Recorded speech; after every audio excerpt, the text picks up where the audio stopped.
but don't focus just on the money, because the money will come no matter what you do. If you're good at what you do, the money will come 100%.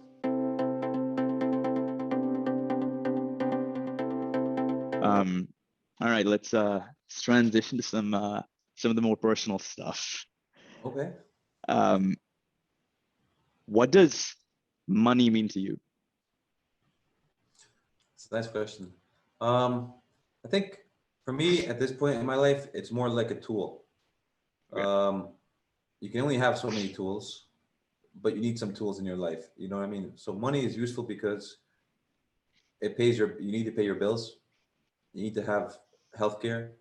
You need to be able to afford things for your children at some point, later on when we have children and we have people who depend on us. So I think it's very useful. And at the same time, you want the extras, like go on a nice vacation and maybe get a better house and a better car, I guess. So the way I see money is just you need it to survive, no doubt. We live in a capitalistic world. There's no idealistic um, ifs and buts and all that stuff. So you need it to survive, but on the other hand, it's not everything. It really isn't everything, because once you get it, it really get diminished returns after a certain point. So I think just go out, get as much as you can, be financially stable, but don't focus just on the money, because the money will come no matter what you do. If you're good at what you do, the money will come 100%. Mhm. Maybe not today, but in a year, 2 years. I've seen it with myself.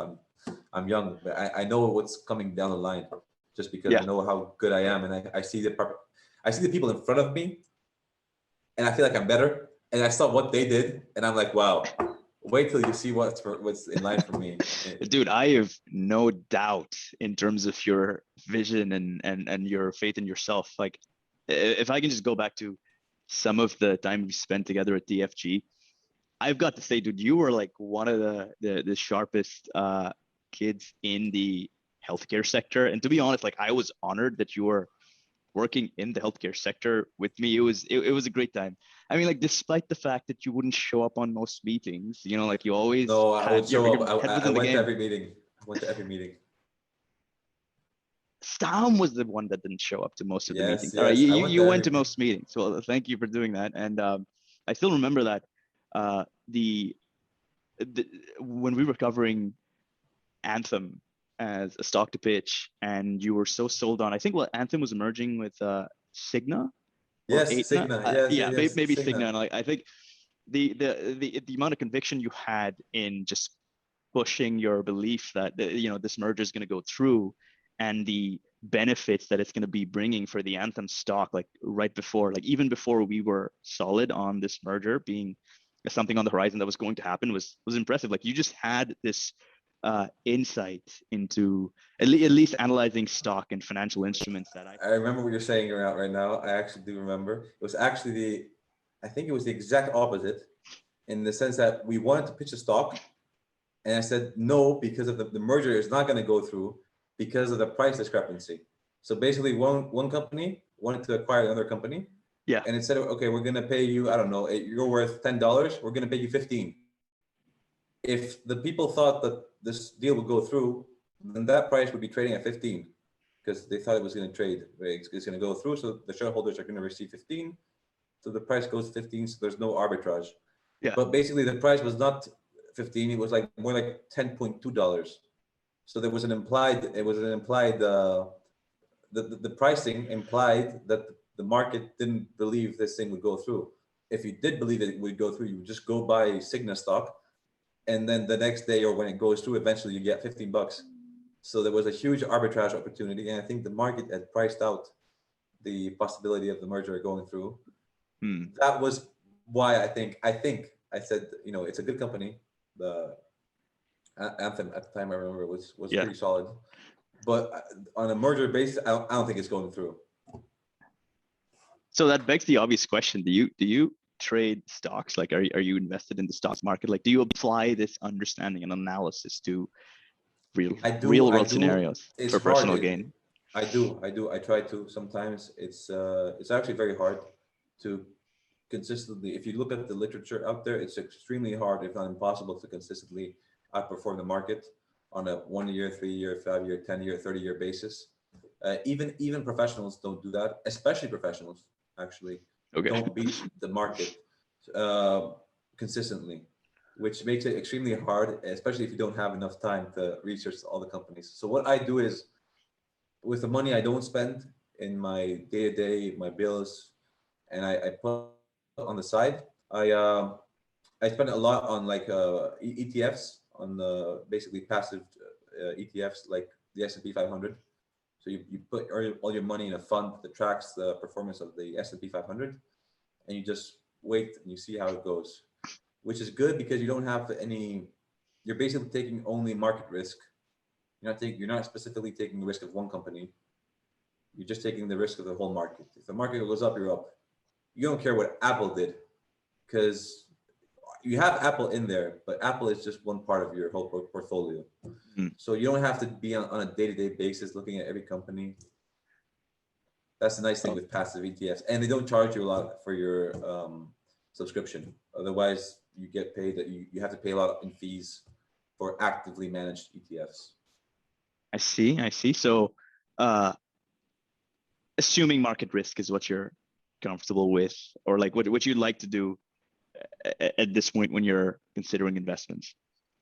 So I do want to follow up this discussion on money and its relation to you with this one last question, and then we can transition to something else.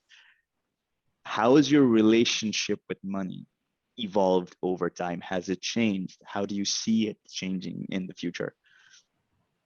Uh, okay, that's a good question. Right now, at this point in my life, I feel like I have a very healthy relationship with it. Um, I always thought I had a healthy relationship with money to begin with, but I remember at the time when I was like very young, extremely young, and I remember I was getting like €2, which is basically like $2.50. So Yeah. let's say $3, and I thought that was a lot of money at some point in my like a lot of money. Like I remember, it's all relative because if you go to the canteen, like your school has a canteen or a food system, and €2 buys you a lot of things, and you're young, Yeah. you're rich. You're rich. Yeah. You're rich. It's $3. But if $3 gets you what you need and what you want, and you're happy with it, and you can feel like you can show The off a bit, real value of $3 to a kid. right? I was Yeah. very happy with that. But then I got like not spoiled, but as you get bigger, you make your own, like older, you make your own money. You realize how expensive everything is, and then the purchasing power goes down. There's inflation, all that stuff, and then you're like, I don't know if $100 today makes me as interested or like as wow as $3 did back in when I was like 10 years old. Of course, $100 today is a lot more than $3 back then, even accounting for inflation. $100 gets you a lot more stuff. But when I was younger, I felt like, wow, this was good. Now you're like, okay, we can pay a bill, or I don't know, put it in the stock market. I feel like you get less interested with it. The more you see it, the more you what do you call it? The more you familiarize yourself with it, with anything, even with like Yeah. superstars. Oh yeah. You go and meet a celebrity, you're like, wow, that's crazy. If you're with them every day for a year, it seems normal to you after a year, that they're a Yeah. superstar or whatever. As a callback to something you brought up on this topic, the diminishing returns are lesser and lesser over time, like as you make more and more money, because like you just like it doesn't bring you as much joy. The incremental amount of more money you make doesn't bring you more joy. Okay. I think you're on a very healthy trajectory with to be After set up with a after very good relationship with money. after a certain point, again, you need some money to do what you want to do, Yeah.